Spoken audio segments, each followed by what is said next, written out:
Let's go. তো যাওয়ার আগে এরকম খ্যাচখ্যাচ কেন করো বলো তো? মোটটাই নষ্ট করে দাও। কেন করে বুঝো না? মানুষ বাসা বেড়াতে গেলে কি রাতে যাবো? রাতে যাই কেউ? নতুন রাতে যাবো, তোমার সাথে আমার যাইতে ইচ্ছা করে না। তুই আমার মানে বের করে দিবি? আমার মানে বের করে দেওয়ার তুই কে? কে তুই? লাগলে আমরা তোরে বের করে দিব। বেরো বেরো। দেখছেন দেখছেন আপনার মেয়ে কত বড় অভিনেত্রী? আমি বলছি না এটা আপনার মেয়ের অ্যাক্টিং। কি বলতে চাইতেছেন আপনি? বলতে চাইতেছি তুমি ওরা তালাক দিয়ে দাও। এটা আপনি কি বললেন? ওরা আমি তালাক দিব মানে? সে আমার স্ত্রী, আমি তার তালাক দিব কেন? এই মেয়ে অন্য কারোর সাথে প্রেম করে, পরকীয়া করে, তোর সাথে সংসার করতে চায় না। কি বলতেছেন আপনি এসব? আজকে তোমার বরাবর আমার একটা দরখাস্ত আছে, বলবো? হ্যাঁ নিশ্চয়ই। সেটা হচ্ছে এখন থেকে প্রত্যহ মানে হচ্ছে প্রত্যেক দিন অন্তত একবার করে হলেও সশরীরে আমার সাথে দেখা করতে হবে। কিভাবে করবো আমি জানি না, কিন্তু দেখা করতে হবে ব্যাস। মশাই সময় হলে আপনার কাছে রেখে আমাকে প্রতিদিন দেখবেন। কি করব বলো, তোমাকে ছাড়া একটা মিনিট অস্থির অস্থির, মনটাকে এত বোঝাই কিন্তু মন মানে না। সারাক্ষণ দিবানিশি 24 ঘন্টা শুধু লামিয়া লাম। আমিন ভাই, আমিন ভাই, আমিন ভাই, আমিন ভাই, ভাই ভাই ভাই ভাই আপনি কি শুরু করছেন? কত বিশ্বাস করেন আমার মায়ের পেটের বড় ভাই নাই, আমি আপনার মায়ের পেটের বড় ভাই মনে করছি ভাই। ভাই আপনি যদি আমার ভাই হয়ে থাকেন আমার এত বড় ক্ষতি করেন না ভাই। ভাই তুই কি জানোস এতদিন আমি তোর সাথে কেন এত সুন্দর একটা সম্পর্ক বজায় রাখছি? কি বলতেছেন ভাই? সম্পর্ক তো সম্পর্কই, সম্পর্কের কোনো মানে থাকে নাকি? আমি আপনার বড় ভাই মনে করছি কারণ আমি বিশ্বাস করছি আপনি আমার বিপদ আপদ সুখে দুঃখে সবসময় পাশে থাকবেন। সবার জন্য প্রযোজ্য নহে, সবাই থাকলেও আমি থাকি না। প্রত্যেকটা মানুষ এক একটা সম্পর্ক করে এবং টিকিয়ে রাখে একটা করে স্বার্থের জন্য। আমি স্বার্থের জন্য ছোট ভাই বড় ভাই কেন অনেক বড় দুর্ঘটনা ঘটায় ফেলতে। আপনি এইসব স্বার্থ নিয়ে কি বলতেছেন? আমি তো কিছুই বুঝতেছি না। সরি টু সে, অপ্রিয় হলেও সত্য, তোর বউরে আমি যখন প্রথম দেখছি না তখনই তোর বউর আমার ভালো লেগে গেছে। যত দিন গেছে ততই আমি তার উপরে দুর্বল হয়ে গেছি। আর এই জন্যই তার এক নজর দেখার লিগা আমি তোর লোক সম্পর্কটা রাখছি, যাতে তোর বাড়িতে আমি যাইতে পারি। তার মুখটা আমি আমার বউটার তালাক দিছি না, তোর বউটারে যাতে আমি বিয়ে করতে পারি, আমার পথটা ক্লিয়ার করছি। বড় ভাই দেখেন, আপনি আমার এই সর্বনাশটা করেন। আপনি আমার বন্ধু হইল সই, ভাই হলো সই। দেখেন ভাই হইয়া ভাইয়ের বুকে এত বড় কষ্ট আপনি দিয়েন না ভাই। লামিয়া রে, আমি বিয়ে করতে চাই। লামিয়া হইল আমার টার্গেট নারী, যার জন্য আমি দিনের পর দিন মাসের পর মাস অপেক্ষা করছি। আমি তোর একটা বুদ্ধি দিই, তুই যত দ্রুত ওর সাথে ঝামেলাটা ছাইরা ফেলাবি, মানে তুই ওরে যত তাড়াতাড়ি তালাক দিবি তত তাড়াতাড়ি আমি তোর বউ লাগে বর্ষ করে যেতে পারি। কুত্তার বাচ্চা, মুখ সামলায় কথা বল। লামিয়া আমার স্ত্রী। ওই সামান্য কিছু হয়, এইটুকুই তো। আর আমিন ভাইকে দেখো, আমাকে কত শপিং করিয়ে দেয়, কত সময় দেয় আমাকে।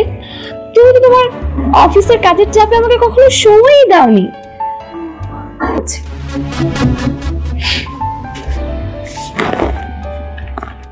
আর ওয়েট করা লাগবে না, সবকিছু আমি রেডি করে নিয়ে এসেছি। কাবিনের টাকা ধরো। মানে ধরো ডিভোর্স লেটার। তুমি তোমার সুবিধা মতো সিগনেচার করে দিও, তাহলেই সমাধান হয়ে যাবে। চরিত্রহীন নারীর সাথে সংসার হয় না, জীবনে সুখী হওয়া যায় না। তুমি আজকে যার হাত ধরে চলে যাচ্ছ, একদিন সে তোমার হাত ছেড়ে দেবে। জানো লামিয়া, তোমার সাথে আমার পরিচয় হয়েছিল, ভালোবাসা হয়েছিল। একদিন না আমি প্রচুর কান্না করেছিলাম।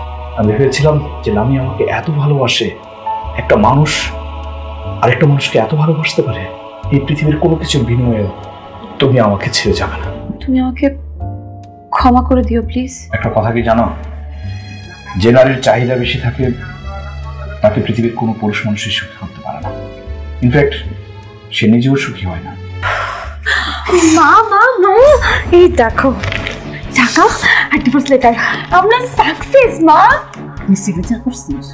না, এখন তো সিগনেচার করিনি, করে ফেলবো। আরে গাধা, তুই যদি সিগনেচার না দিস তাহলে তো ডিভোর্সই হবে না। আর ও যে কোনো সময় এসে টাকা কাগজ সব নিয়ে যাবে। তখন কি করবি? না না, এটা করা যাবে না, ডিভোর্সে সাইন করে ফেলবো এক্ষুনি। আচ্ছা শোনো না, আমরা কালকে সকাল সকাল গিয়ে ব্যাংকে এই টাকাগুলো রেখে আসবো। এটা থেকে যা ইন্টারেস্ট আসবে সেটা দিয়ে আমাদের ইজিলি চলে যাবে। আর আমি আচ্ছা শোনো না, তাড়াতাড়ি দে। তুমি টাকাগুলো এখন তোমার কাছে রেখে দাও। রাখো বাবাজি।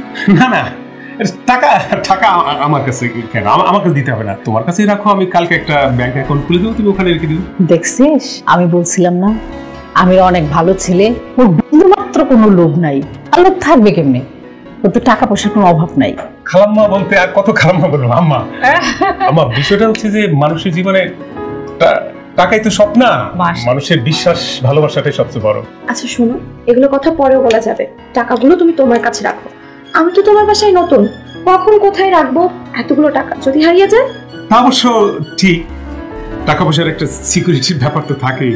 বা এত করে যখন বলছো বেশি সমস্যা হলে থাক, আমার কাছে থাক। আচ্ছা শোনো, আরেকটা কথা, আমার আর জাকিরের ডিভোর্সটা কিন্তু একদম কমপ্লিট।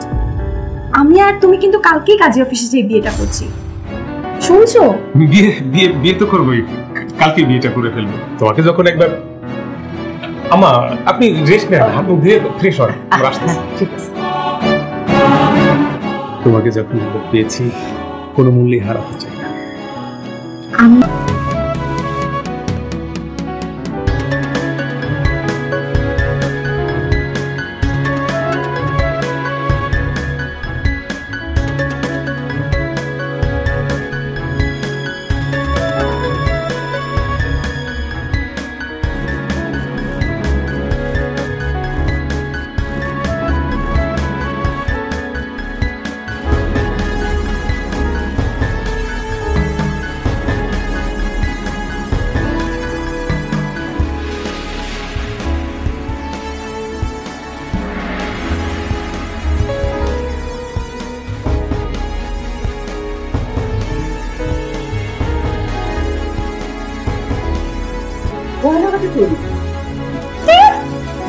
গয়না তো আমি এখানে রেখেছিলাম। আমার বিয়ে কই? আমার মতো একজন জলজন্ত দারুণ থাকতে হন হন করার পরে এবার কোথায় যাচ্ছেন? জাকিরের কাছে যাচ্ছি, এখন কথা বলার সময় নেই। পরে কথা বলার সময় নেই মানে? কেউ দেখি সমস্যা? ওই সবকিছু শেষ হয়ে গেছে ভাই, আমি আপনাকে সব পরে খুলে বলবো। আমাকে আপাতত একটু জাকিরের কাছে যেতে দেন, আমার জাকিরের সাথে অনেক কথা আছে।